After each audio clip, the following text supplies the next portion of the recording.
Amen. Que le Seigneur soit glorifié. Je vous salue encore dans le précieux nom de notre Seigneur et Sauveur Jésus-Christ. Et cette fois-là, je vous prie de saluer votre voisin en mon nom. Dites-lui que le pasteur Eric le salue.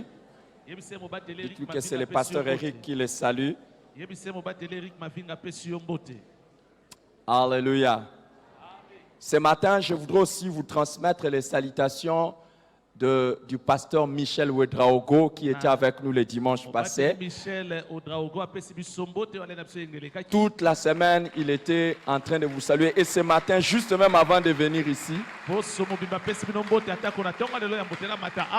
juste avant même que je ne monte ici, il vient encore d'envoyer un message. Et il me demande de vous transmettre son amour et de transmettre aussi les salutations à toute l'Église. Recevez-les au nom de Jésus-Christ. C'est extraordinaire d'avoir des personnes comme ça qui pensent à nous. Alléluia. La puissance de la communion fraternelle. Nous avons commencé cela il y a quelques jours. Nous avons donné le message introductif sur cela. Aujourd'hui, nous allons poursuivre sur la puissance de la communion fraternelle.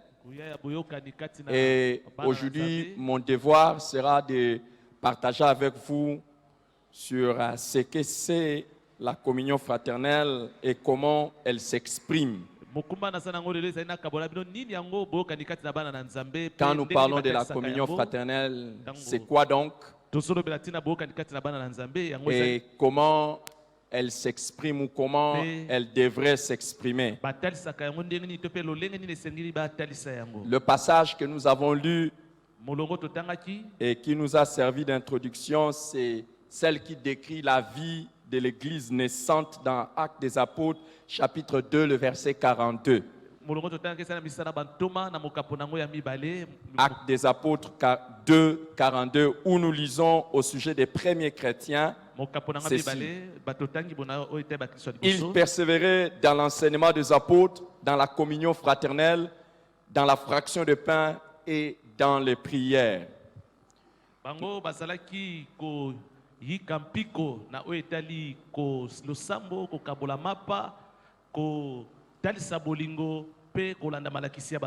Nous avons vu que les 4 persévérances ici étaient les piliers de l'Église au commencement. Et le premier pilier qui est mentionné, c'est l'enseignement.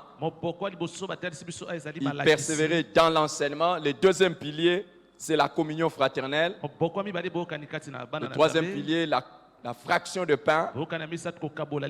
Et nous voyons aussi les prières. Alors, nous avons vu que malheureusement, dans beaucoup d'églises et pour beaucoup de chrétiens, la communion fraternelle est reléguée à un niveau qu'ils oublient carrément.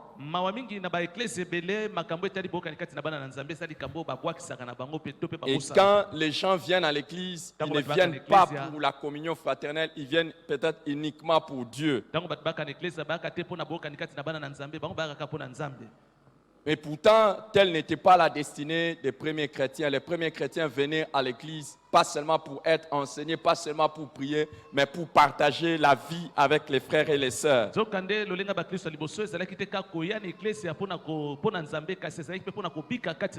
L'église n'est pas un lieu de conflit. L'église n'est pas un lieu de problème. L'église est un lieu de communion. Et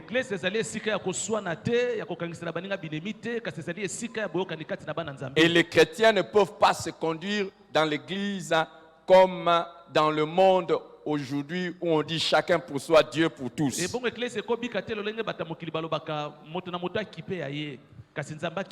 C'est l'inverse aujourd'hui. Beaucoup de chrétiens ne savent pas que quand nous venons à l'église, ce n'est pas seulement pour Dieu, mais nous venons aussi pour les frères et pour les sœurs.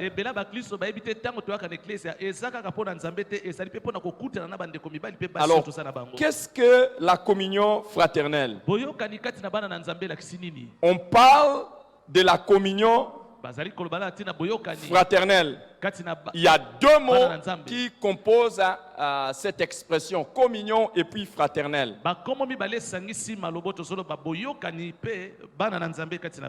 Il y a le mot communion, le mot fraternel. Et comme vous le savez, le Nouveau Testament a été écrit en grec. Et c'est l'Ancien Testament qui a été écrit en hébreu. Et chaque fois que vous voulez comprendre ou percer le mystère d'un mot, c'est toujours important de rentrer un peu dans la racine. Le mot qui a été utilisé originellement, ça vous aide à comprendre l'essence de cela.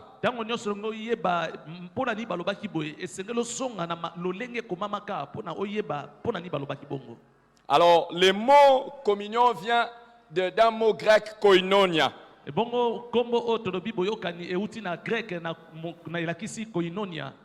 Et ce mot veut simplement dire, ça peut être traduit par participation. Et ce mot peut être aussi traduit par association. Alors, les gens qui sont en communion, ou les koinonos, sont ce qu'on peut appeler des associés, ou des gens qu'on peut appeler aussi aujourd'hui des collègues, ou des gens qui partagent quelque chose en commun. Alors, quand on parle de la communion, donc on parle de deux personnes qui sont unies, de deux personnes qui échangent, de deux personnes qui ont quelque chose en commun. Alors le deuxième mot c'est fraternel. Cela renvoie aussi simplement que nous pouvons le comprendre à la relation qui existe entre frères et sœurs. Alors quand on parle de communion fraternelle, donc on veut parler de l'association, de la participation ou du partage de la vie ensemble entre frères et sœurs en Christ. On ne peut pas, on veut faire allusion à des gens qui ont quelque chose en commun. Et la chose que nous avons en commun, ou mieux, la personne que nous avons en commun, c'est Christ.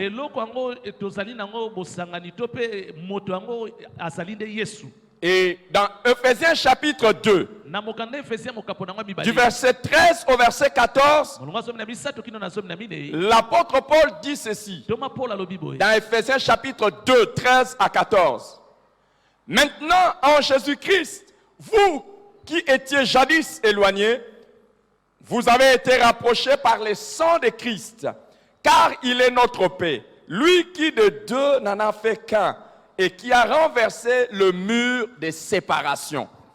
En fait, en venant à Jésus-Christ, Jésus-Christ renverse toute forme de murs de séparation. Et il unit tout ce qui lui appartient dans ce qu'on appelle le lien de paix. Le lien de l'esprit. En Christ, il n'y a plus séparation entre nous. Il n'y a plus séparation de race. Il n'y a plus séparation de tribus, de clans, d'ethnies. Il n'y a plus séparation de rang social. Il n'y a plus séparation de sexe. Et il n'y a plus séparation même d'âge. Toute forme de discrimination tombe en Jésus-Christ. Quand on parle de communion fraternelle, c'est la communion entre ceux et celles qui sont en Christ. Point barre. Qu'ils soient blancs, qu'ils soient noirs, qu'ils soient jaunes, qu'ils soient rouges. C'est mon frère en Christ. C'est ma soeur en Christ. On ne peut pas parler de la communion fraternelle lorsqu'il s'agit d'un regroupement des gens d'une certaine tribu. Est-ce que quelqu'un m'a entendu? Si quelqu'un se sent toujours à l'aise d'être bien avec les gens de sa tribu, de sa langue, tu es toujours bien avec les gens qui parlent la même langue que toi. Il ne faut pas parler de la communion fraternelle. Il faut parler de la communion tribale. Et je bénis le Seigneur pour notre église. Je sais que c'est une église de toutes les tribus, de toutes les langues. Alléluia. Si je demandais que tu salues ton voisin dans la langue maternelle, il y a des gens qui ne vont même pas entendre ce qu'on va leur dire. Parce que gloire à Dieu, nous ne sommes pas des mêmes tribus, mais nous sommes tous en Christ. Alléluia. Salue un peu ton voisin dans la langue maternelle. Et demande-lui s'il entend même ce que tu lui dis. Alléluia. Alléluia. Alléluia. La seule organisation au monde où toutes les discriminations sociales sont bannies, c'est l'Église. Et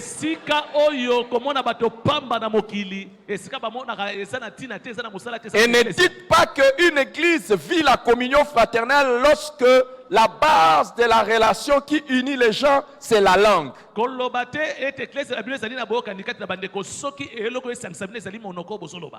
Et surtout lorsque vous avez dans une église des gens qui font des clubs ou qui font des musiques, qui font des organisations, des tribus de telles. S'il y a quelqu'un qui a de telles intentions dans cette église, que son intention soit maudite au nom de Jésus-Christ.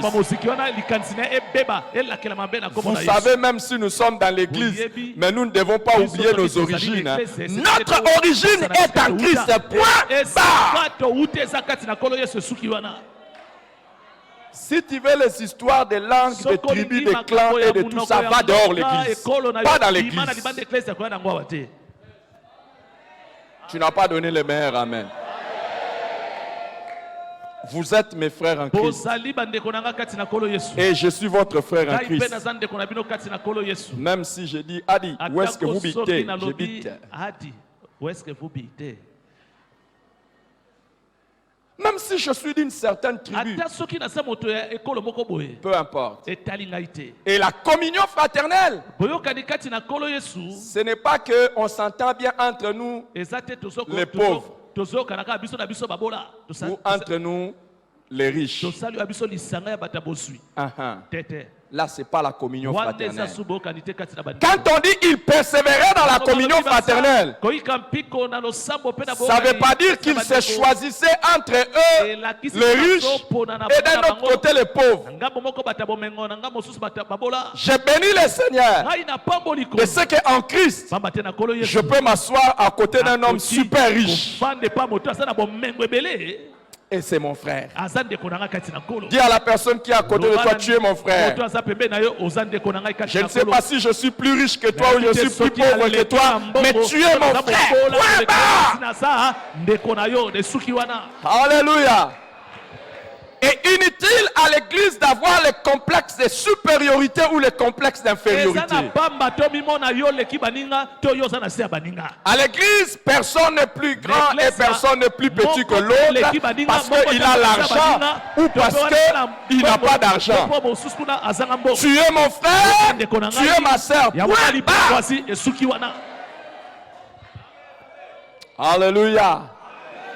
Alléluia. Tu es simplement qui?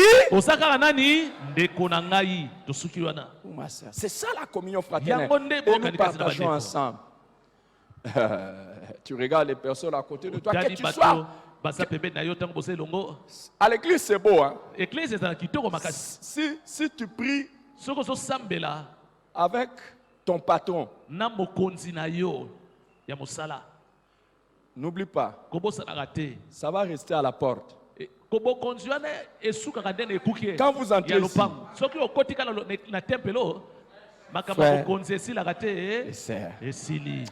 frère, et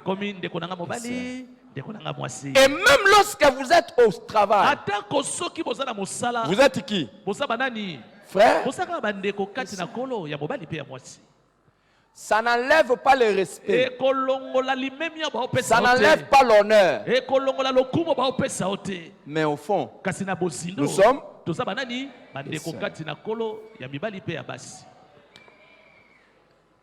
si vous voyez quelqu'un qui il veut être un patron, dites patron. Moi je donne l'air d'être un patron, non?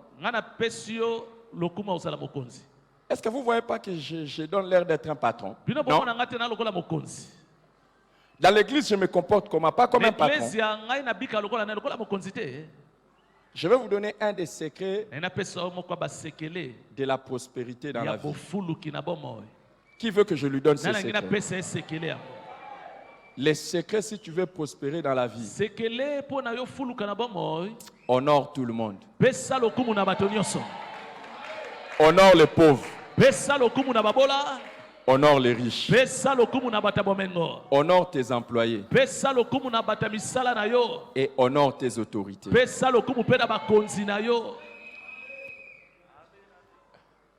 Si tu te comportes vis-à-vis de tes employés comme des personnes que tu dois mépriser, ils te serviront avec hypocrisie. Et tu n'iras pas loin dans la vie.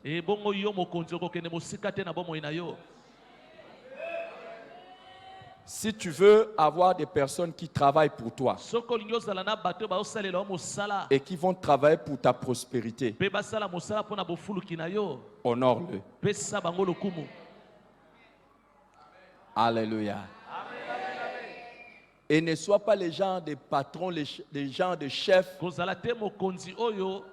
qui rappellent toujours à ses employés, je suis le chef, je suis le chef, c'est moi le chef. Tu souffres de crises. Si tu es chef, tu es chef. Et fais-toi respecter comme le chef. Point barre. Alléluia. Mais un autre secret, si quelqu'un est ton supérieur, si tu ne l'honores pas, n'attends jamais qu'il puisse te promouvoir.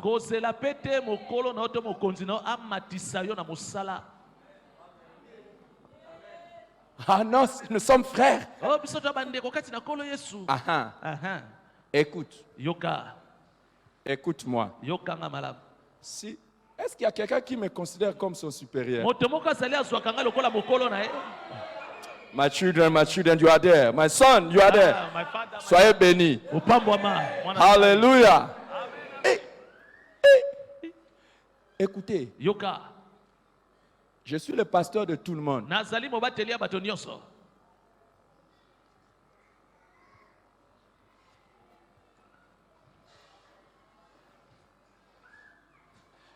Je regarde la manière dont il me salue. Hein. Quand je passe, je regarde la manière dont il me salue. Quand je passe, je salue tout le monde. Chaque fois que je salue quelqu'un, il ne se lève pas. Ou bien je passe, quelqu'un me salue. Bonjour. Comme si j'étais, comme si je n'étais pas. Jamais je lui donnerai la promotion.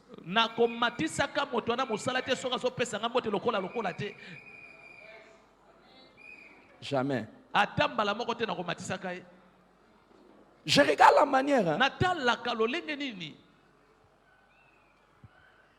Je vais vous dire.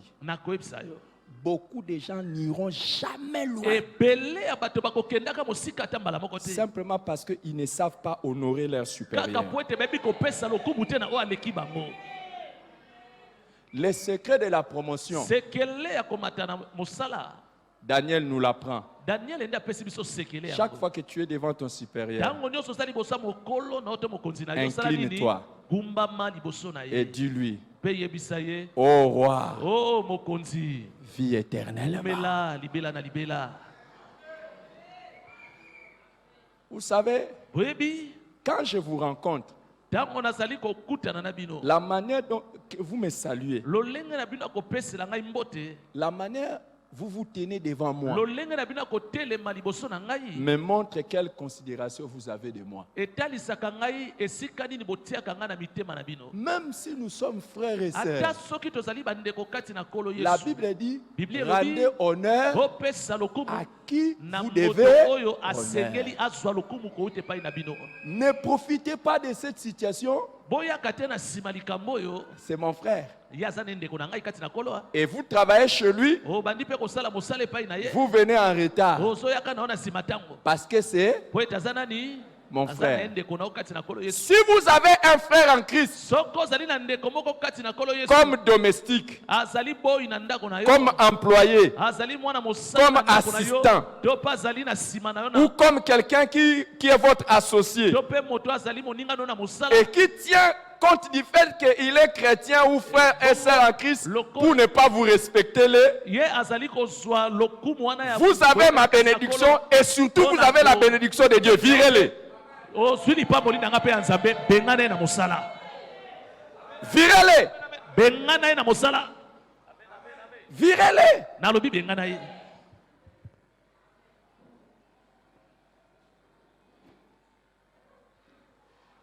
Même à l'église, même ici à l'église, d'ailleurs, moi à l'église.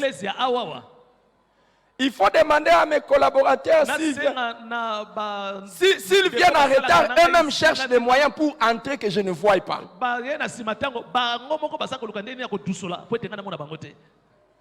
ils ont des demandes d'explication.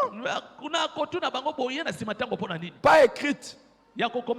Seulement mon visage leur montre que je ne suis pas d'accord. Nous sommes frères et sœurs. Rendez honneur à qui vous devez. Alléluia. Vous n'avez pas dit un bon amen. Mais la communion fraternelle, même entre les patrons et les travailleurs, les riches et les pauvres, les grands et les petits, les frères et les sœurs, en Christ. Et quand on parle de la communion fraternelle en Christ, entre frères et sœurs, cela ne peut pas parler du mariage. Parce qu'il y en a qui peuvent confondre maintenant la communion fraternelle et les mariages. Ça, c'est autre chose. Parce que dans les mariages, il n'y a pas que l'union en Christ, mais il y a aussi l'union de corps. Alors, il y a une chose très importante à savoir. Je suis en train de définir la communion fraternelle. Notez que l'on parle de la communion fraternelle. Mais on ne parle pas de l'amour fraternel. L'amour est ce qui cause la communion. Mais il peut y avoir amour sans communion. Vous pouvez aimer une personne sans être en communion avec cette personne.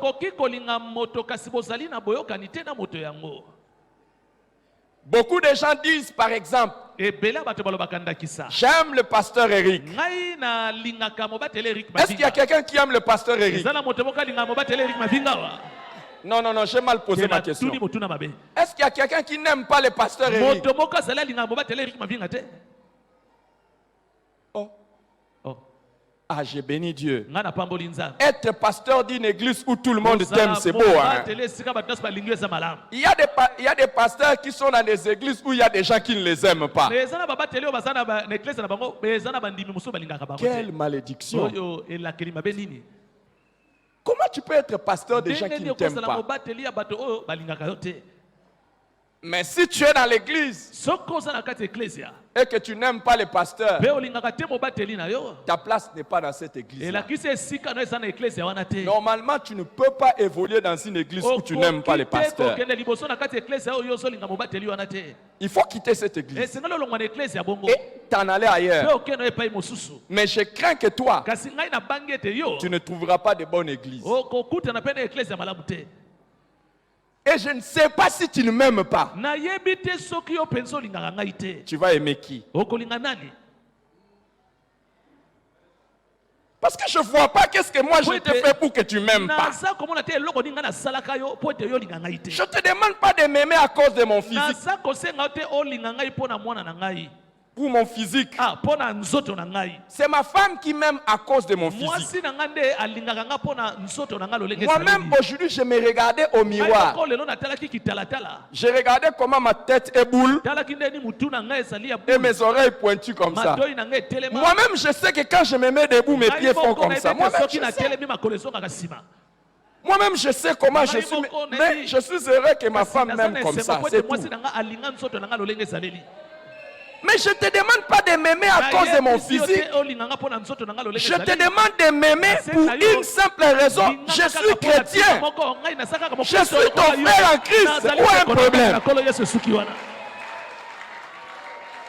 Et qu'est-ce que moi je t'ai fait pour que tu ne m'aimes pas? Qu'est-ce que moi je t'ai fait?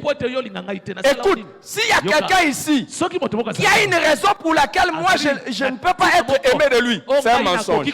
C'est un mensonge. C'est pas vrai. C'est pas vrai. Le Saint-Esprit est témoin. Dans mon cœur et dans mes œuvres, il n'y a rien pour que quelqu'un au monde ne m'aime pas. Si tu ne m'aimes pas, il y a un problème dans ton cœur. Mais pour te montrer que tu as un problème dans ton cœur, moi je te montre que moi je t'aime. Je te dis, je t'aime.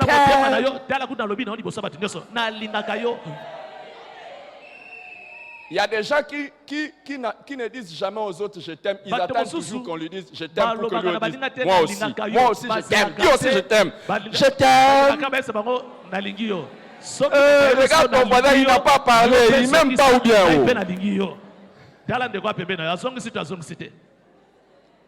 Dis maintenant à ton voisin que tu l'aimes. Ne mens pas, ne mens pas, ne mens pas. Ne mens pas. Alléluia. Alléluia.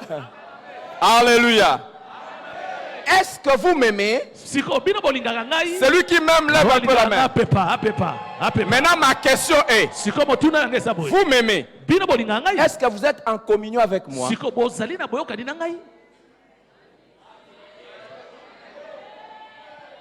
L'amour c'est autre chose que la communion.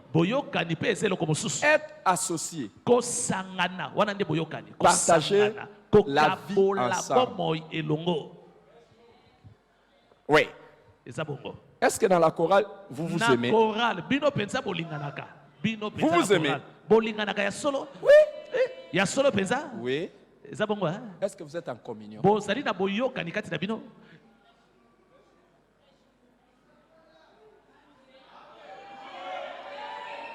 Beaucoup de gens tels qu'ils sont là, facilement ils peuvent dire à leur voisin, je t'aime.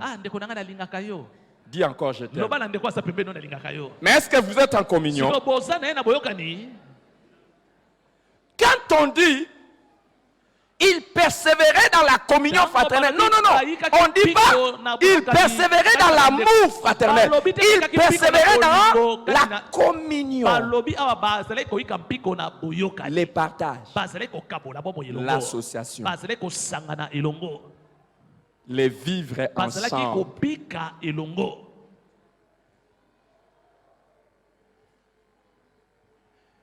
Celui qui est à côté de quelqu'un, non pas seulement qu'il aime, mais avec qui ils sont en communion, qu'il s'élève un peu. Ça, je m'attendais. Si je m'attendais, vous, vous êtes en communion. Je m'attendais. Vous, je m'attendais. Mais est-ce que vous êtes à côté de quelqu'un avec qui vous êtes en communion? Oui, vous dites oui. Vous dites oui, je sais. Vous dites. Regarde, parce que c'est ton mari, c'est ta femme. Non. Vous là, vous êtes debout parce que c'est mari et femme. Est-ce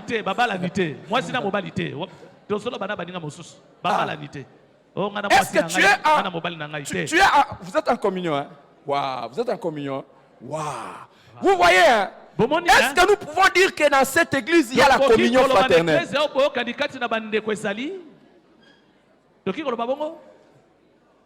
Est-ce que nous pouvons dire qu'il y a la communion fraternelle? Alors, parlons de la communion fraternelle entre les membres d'un même département. Ou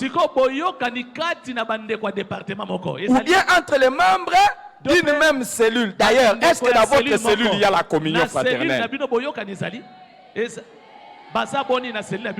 Je pose la question. Est-ce qu'on peut répéter ensemble communion? Communion fraternelle. Oh, c'est pas un bon message. C'est un bon message. Je sais. Toi, tu deviens silencieux parce que toi, tu penses que tout ce que Dieu te demande, c'est d'aimer ton prochain. N'est-ce pas? Je vais vous dire, aimer le prochain, c'est un commandement. Mais être en communion est un autre commandement. Alléluia. Est-ce que nous pouvons passer un moment de communion?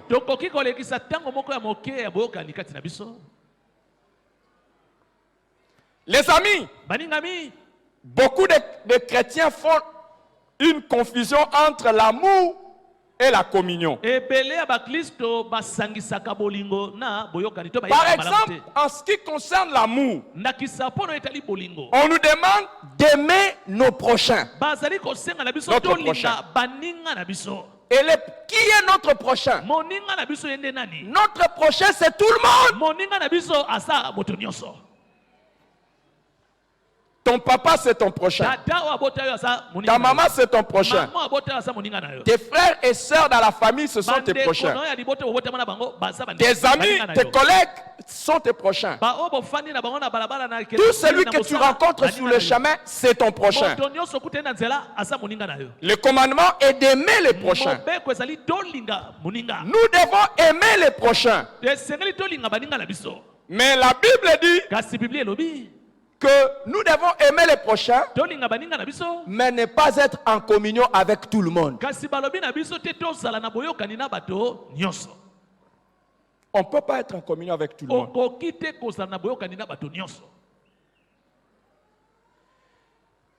Voici ce qui est bizarre. Demande un peu à ton voisin qui est son meilleur ami. Demande un peu à ton voisin. Qui est ton meilleur ami? Et écoute sa réponse.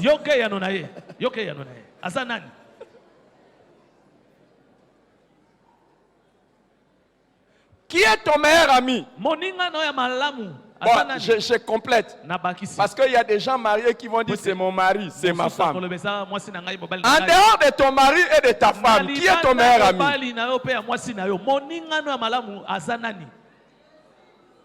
Non, à part Jésus. Oh, Jésus, laissons Jésus. Malheureusement, aujourd'hui, quand vous posez la question à beaucoup de chrétiens, qui est ton meilleur ami? facilement vous pouvez entendre le nom d'un païen que d'un chrétien.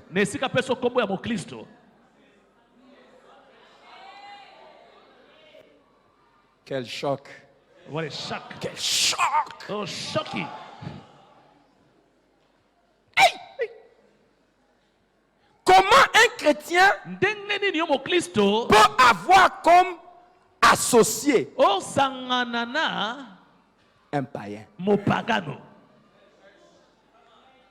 Il nous est demandé d'aimer les prochains.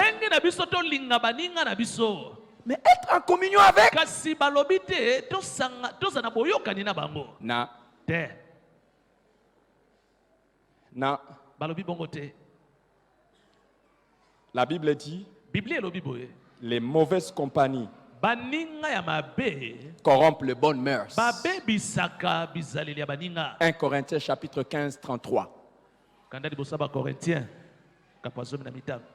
1 Corinthiens chapitre 15, verset 33. Les mauvaises compagnies corrompent les bonnes mœurs. Notez, frères et sœurs, si votre communion est plus avec ceux du dehors de Christ, il y a quelque chose qui ne va pas dans votre foi. Malheureusement, vous allez entendre d'autres personnes dire c'est mieux d'avoir un ami païen que chrétien.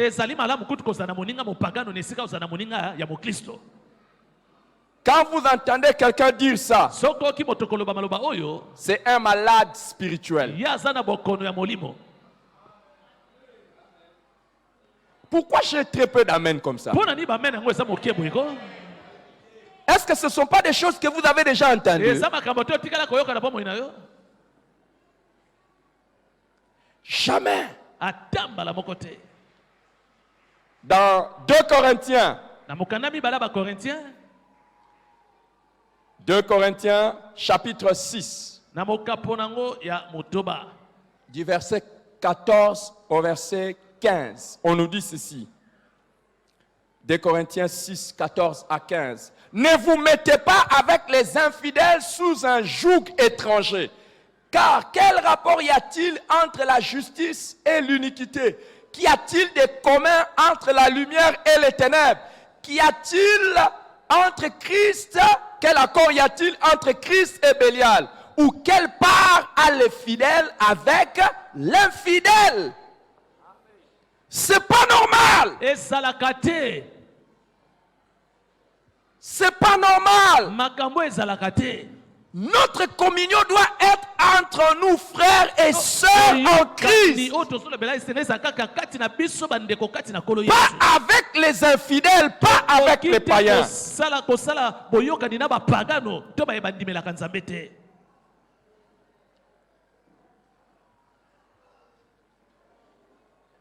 Comment alors s'exprime notre communion?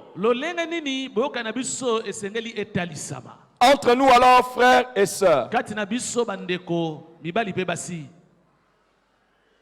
notre communion s'exprime de 4 manières spécifiques. La première manière, la première expression, c'est être ensemble. La deuxième expression, c'est communiquer les uns les autres. Troisième expression, s'entraider les uns les autres. Et quatrième expression, c'est travailler ensemble. Travailler ensemble. Je vais rapidement parcourir les quatre expressions. Être ensemble ou se fréquenter. On ne peut pas parler de la communion avec une personne dont on est éloigné l'une de l'autre.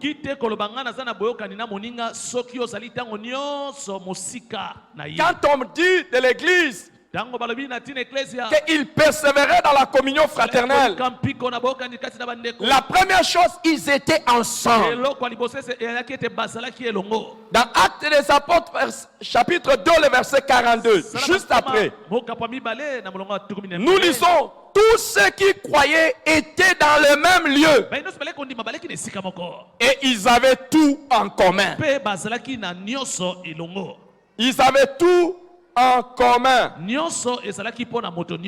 Les amis, il y a des gens qui facilement ont adopté cette expression et ils abusent de cette expression. Je suis avec vous de cœur,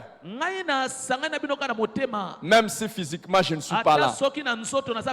Oui, être de cœur avec quelqu'un, c'est une bonne chose.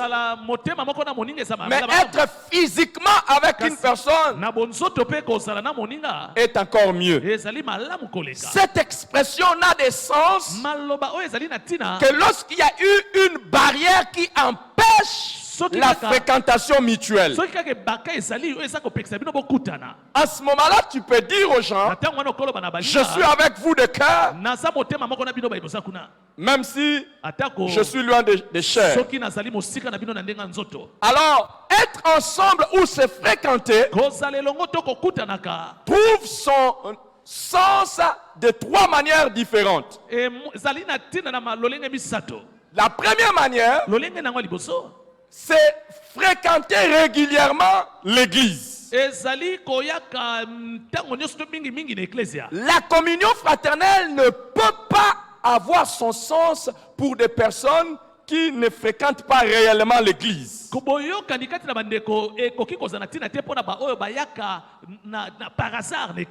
allez voir que facilement vous serez en communion avec les personnes avec qui vous ne prenez pas régulièrement au culte.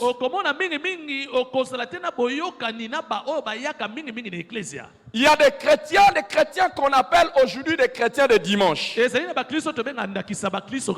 l'épaule de ton voisin, dis-lui c'est toi. Le pasteur parle de toi maintenant. Est-ce que c'est pas toi? Tape-lui l'épaule, c'est ton frère, non? Pourquoi vous ne vous tapez pas les épaules? C'est naturel. Lorsque nous avons des églises, des chrétiens de dimanche, que l'on ne parle pas de persévérance dans la communion fraternelle.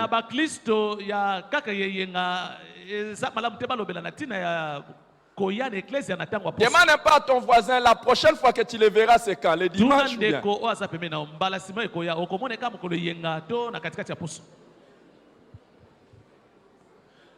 Je vais faire comme chez nous. Alléluia. Amen. Alléluia. Amen. Alléluia. Amen. Maintenant, tu viens à l'église. Demande à ton voisin, tu es poli ou tu es impoli?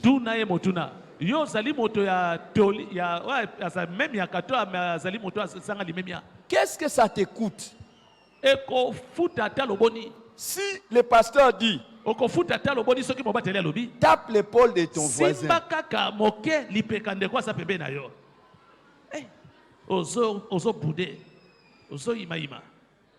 Demande à ton voisin. Impoli. Tu veux montrer quoi? Tu veux montrer quoi? Tu veux nous montrer comme si nous sommes dans une salle de l'ONU? Et d'ailleurs, comme ça là, que Dieu te prive de ne même pas être admis à l'ONU. C'est quelle salle là? Nous sommes dans quelle salle? Même au Parlement, entre les parlementaires, ils parlent entre eux. Toi, tu es honorable. Honorable. Salut ton voisin. Tu es qui? Laisse-moi te dire, tu ne nous dépasses en rien. Tu ne dépasses en rien ceux qui vivent la chaleur de la communion fraternelle. Tu ne nous dépasses pas. Et ne viens pas abîmer notre église. Ne viens pas abîmer notre église. Sinon, va dans les autres églises. Va dans les autres églises. Non. La porte, est-ce que la porte? Qui a fermé la porte? Ouvrez les portes. Qu'ils partent. Des églises où tu vas.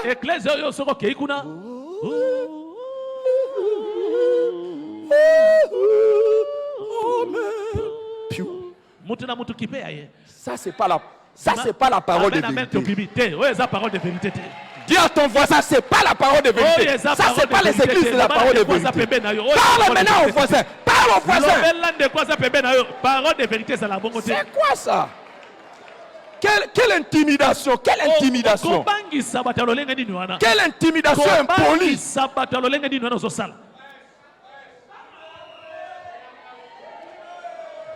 Que tout le monde se lève. Que tout le monde se lève. Que tout le monde se lève. C'est quoi ça? C'est quoi? Il y a des gens, ils risquent de faire en sorte que nous allons avoir, au lieu d'avoir 10 sur 10 au ciel, on va avoir 9,5 à cause de lui. Hey. Dis à la personne à côté de toi, tu ne m'intimides pas.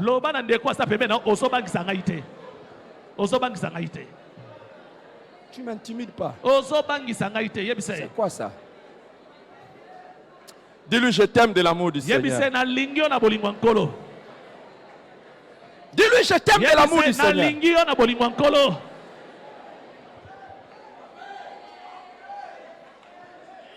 Que celui qui veut une église où quand il vient, il ne salue ni les voisins de gauche, ni les voisins de derrière. Il ne parle ni à personne. Il vient, il parle à Dieu. Il écoute Dieu. Et puis il part chez lui. Nous sommes debout. Prends tes bagages, pars.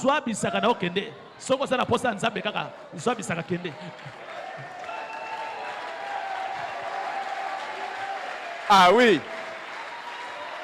Ah oui.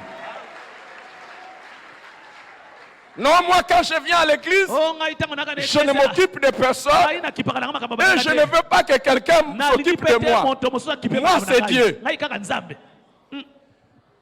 Pourquoi alors tu viens jouir des services extraordinaires de notre chorale?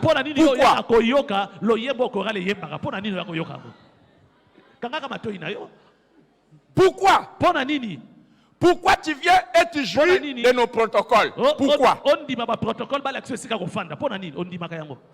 Nos protocoles qui sont joliment habillés aujourd'hui. Les femmes seulement, les femmes, pas les hommes. Les femmes sont bien habillées, mais les hommes, c'est comme s'ils sont laissés pour compte. Pourquoi tu viens dans notre église? Et tu es assis là, tu m'écoutes à cause des micros que nos techniciens ont arrangés. Reste chez toi à la maison. Fais ta propre chorale. Joue ton propre clavier. Fais toi-même les selfies de ton culte. Ne jouis pas de nos caméramens qui sont là en train de te filmer. Non. Et tu vas sortir même dans les films de notre culte. Tu es là.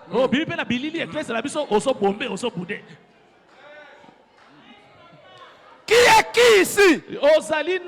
Qui est qui ici? Personne n'est quelque chose. Qui est qui ici? Personne. Qui est qui ici? Oh! Ici nous venons exalter et adorer Jésus. Jésus seul. Ah. Et quand nous venons ici, même les personnes qui ont des problèmes, ils viennent pour rentrer avec nos solutions. Mais toi, quand on part, tu es toujours... Filmez-moi. C'est comme si tu es venu malade. Et ta maladie là n'est pas seulement physique. Ta maladie est aussi psychologique, psychique. Mais c'est même mental. Toi, tu dois être un psychopathe. Hein? On dit quoi les médecins? Tu dois être malade. Mais si on te filme, toi, personne ne peut venir dans notre église. On ira à cette église-là même si tu vas avec des problèmes. tu risques de rentrer avec des problèmes. J'avais vu le visage d'une sœur. Du début jusqu'à la fin. Je veux que lorsqu'on regarde les visages des membres de cette église, que l'on dise, cette église-là, si tu vas avec des problèmes, tu vas sortir avec la solution. Y a-t-il quelqu'un qui peut me donner un bon amen? Amen. Regarde le visage de celui qui est à côté de toi. Si tu vois, il ne sourit pas, impose-lui les mains. Impose-lui les mains.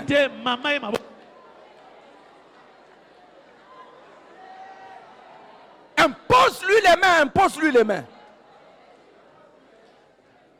Il y a, les amis, écoutez, je vais inventer quelques mots en français. Il y a des sériosités qui sont des sériosités maladives. Hein? Il y a des gens qui vous montrent le fait d'être sérieux, mais ce n'est pas sérieux. Les amis, parmi les personnes, si on compte dans les 7 milliards qu'il y a ici dans cette planète Terre, si on compte parmi les gens qui sont sérieux, je fais partie. Alors, ne nous intimide pas en voulant montrer aux gens que tu es sérieux par ta manière de te tenir.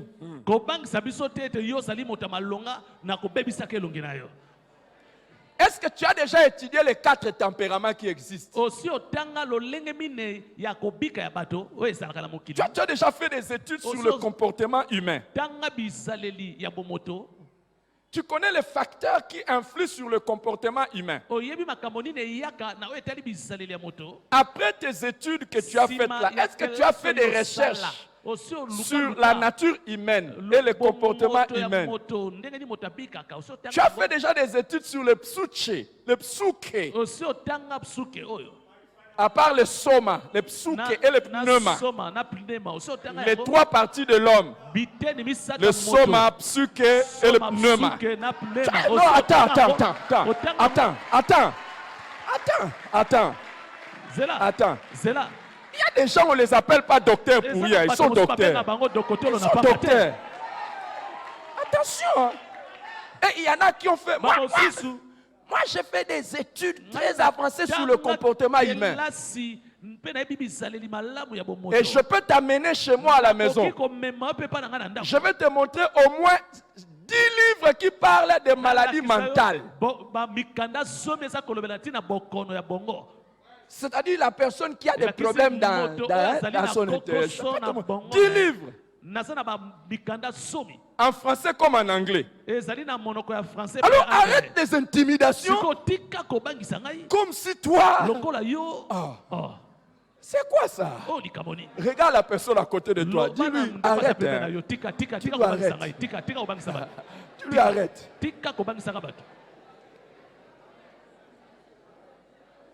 Oh. C'est quoi ça? C'est quoi comme ça? C'est quoi comme ça? Maintenant, demande-lui. Je reviens dans mon message. J'étais là à cause de la question que je vous ai demandé. Si toi, tu vas venir seulement le dimanche ou bien c'est fini, demande à ton voisin. Toi, la prochaine fois, tu vas venir dimanche ou bien.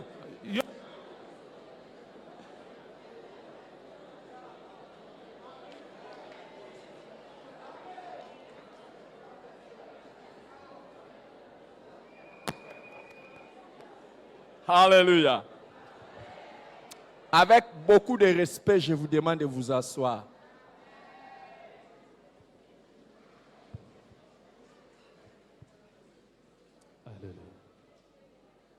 Alléluia. Je dois mener une lutte acharnée. Dans le monde scientifique, il y a des codes d'honneur. Il y a des codes d'honneur. S'il y en a qui ont fait de plus hautes études que moi, je vous honore et je vous respecte.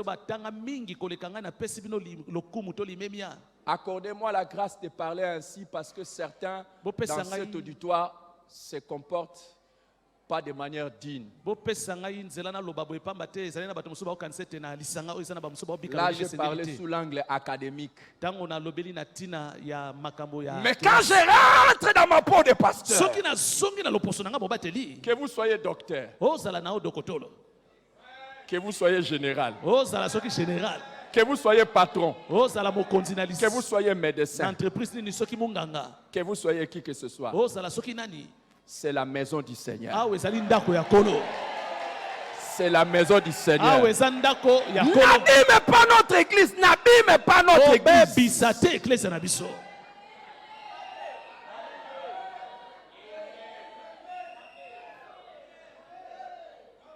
Ma lutte est que dans cette église règne la communion fraternelle. Regarde ton voisin, il n'a pas dit amen. Ah. C'est fréquenter régulièrement l'église ensemble. Mais la deuxième chose, c'est se côtoyer pendant les cultes et après les cultes. Se fréquenter, c'est pas seulement venir au culte, chacun pour soi, Dieu pour tous. Mais pendant les cultes, c'est se côtoyer. C'est pour cela.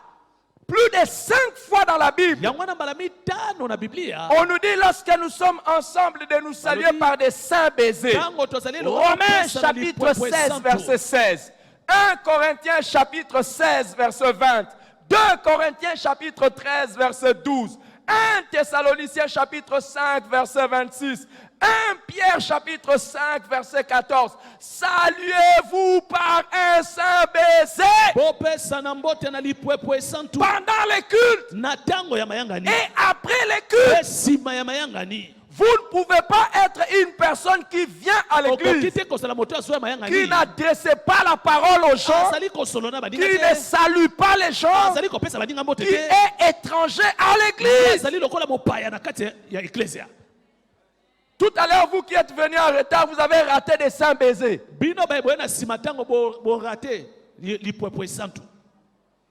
Nous avons donné et nous avons reçu des saints baisers. Moi, j'en ai eu seulement 3. Moi, j'ai eu seulement 3. Mais il y en a qui ont reçu. Qui a reçu 14 saints baisers. Alléluia. Quand nous venons à l'église, nous devons nous saluer. Nous devons parler. Alléluia. Et aussi, je suis toujours dans se fréquenter. La troisième manière de se fréquenter, c'est visiter mutuellement à domicile. Nous lisons que dans Acte 2, maintenant 46, on nous dit ils étaient chaque jour tous ensemble assidus au temple et ils rompaient les pains dans des maisons. Il y a des chrétiens, ils n'ont jamais visité quelqu'un et ils ne veulent même pas qu'on sache où ils habitent.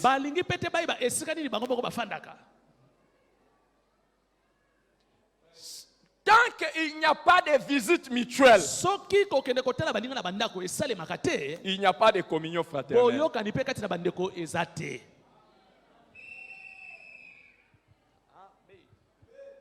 Et il y en a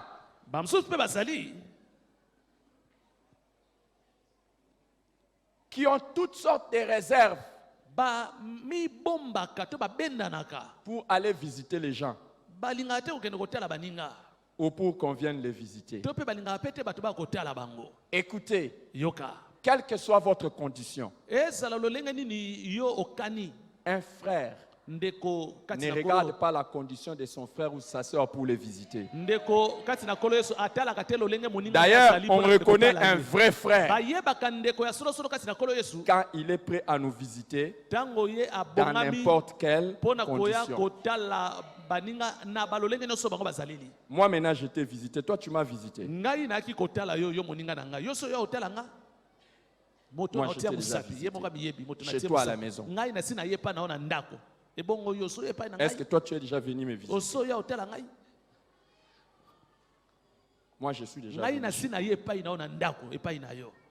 Moi aussi je suis déjà venu chez toi. Ah, toi tu es déjà venu chez moi. Moi je peux dire beaucoup de gens que je suis déjà allé visiter. Hein. Et ma prière et qu'un jour, je te visite aussi. Mais ne t'en fais pas. Quand je viens te visiter, c'est pas pour que tu viennes me visiter. Il y a des gens qui quittent l'église. Oh non, on ne m'a pas visité. Non, non, non, non, non, non, non, non. Ne quitte pas l'église parce qu'on ne vient pas te visiter. Mais quitte l'église parce que tu ne vas pas visiter les gens. L'amour ne consiste pas à recevoir. L'amour consiste à faire quoi? Dis à la personne à côté de toi, pas ta femme. Parce que depuis que tu es marié, tu as beaucoup changé toi. Donc chaque fois on dit ceci, tu dis qu'à ta femme. Et pourtant tu as des voisins.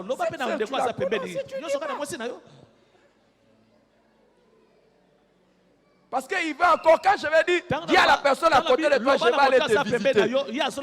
Il va profiter pour arranger l'après-midi et le soir.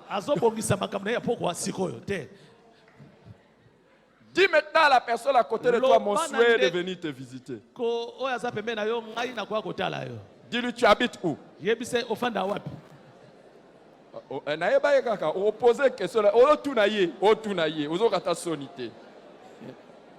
Je savais qu'il allait demander.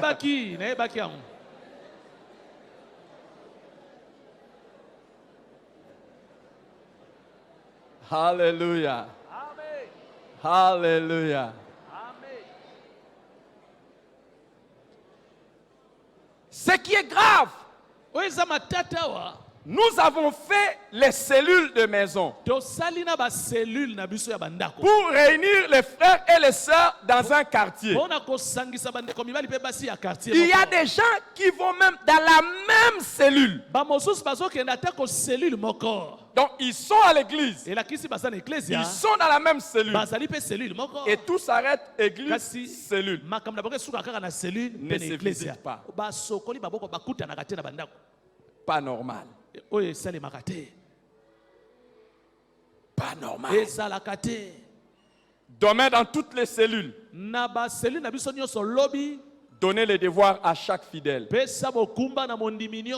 d'aller visiter les autres avant le dimanche prochain. Que Dieu vous bénisse. Je vais continuer mon message prochainement.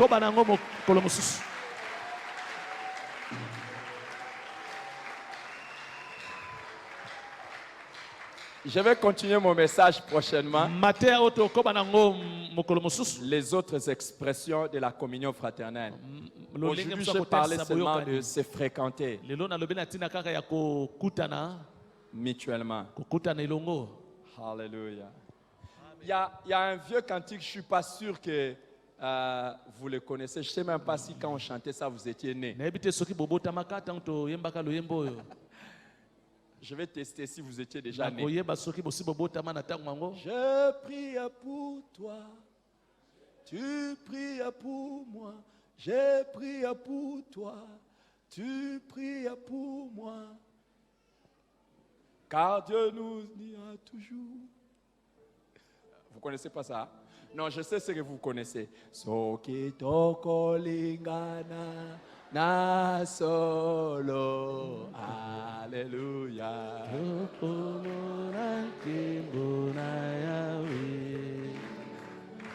Sokito kolinga. Attendez. Vraiment, il y a des fois, quand nous chantons, nous sommes bizarres. Hein? Non? On ne peut pas battre les mains. Non, maman, tu dois être en train de regarder la personne, saluer la personne, tenir la personne. Okay. Modile.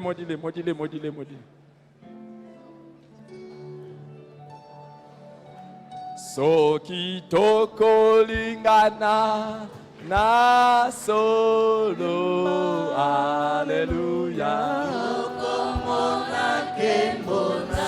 Ça commence à venir. Soki tokolingana na solo, alléluia.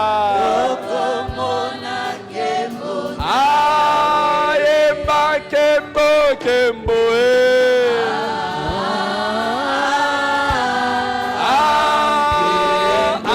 alléluia.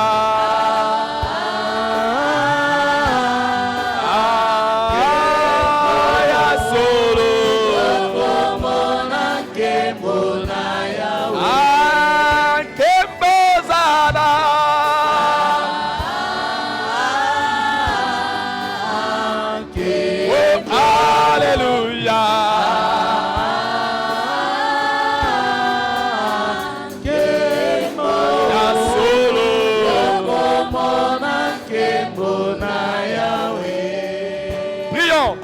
Pour la communion au milieu de nous. Prions. Prions le Seigneur. Prions le Seigneur.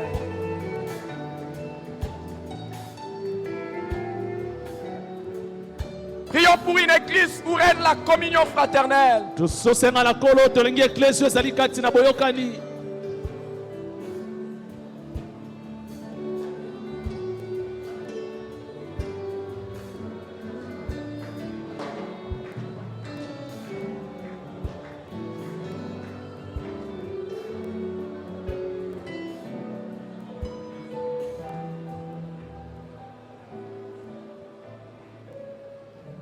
Merci Seigneur de nous donner de vivre comme dans la première église, persévérer dans la communion fraternelle.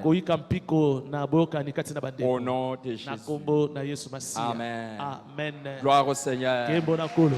Merci Seigneur. Gloire au Seigneur.